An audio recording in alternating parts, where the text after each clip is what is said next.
カラブのジェットボート255ウェイクをご紹介します。なんと今年2023年5月に初浸水、稼働はわずか33時間の極上艇です。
装備はフルオプション、必要なものは全て揃っています。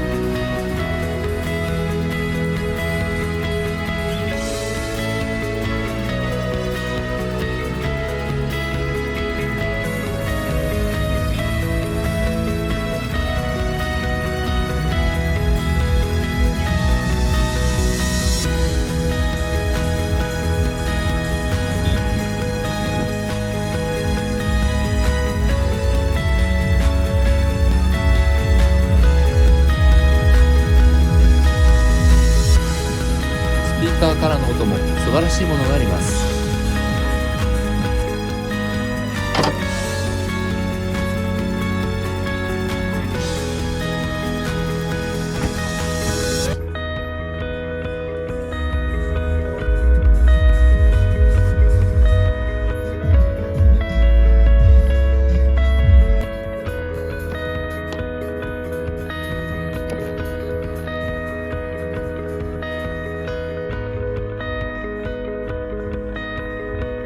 エンジンはロタックスの最大300馬力2気掛けです。こ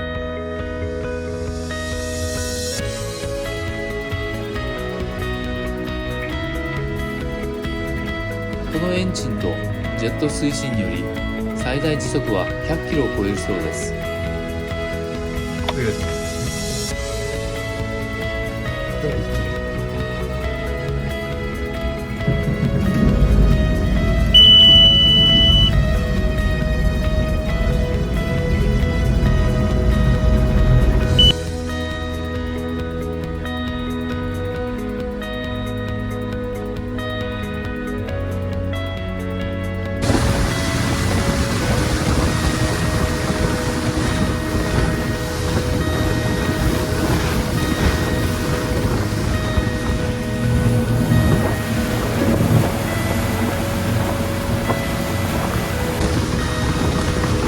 スピードがめちゃくちゃ速い割には吹き波にも非常に強く、船体のバタつきや羽は少ないです。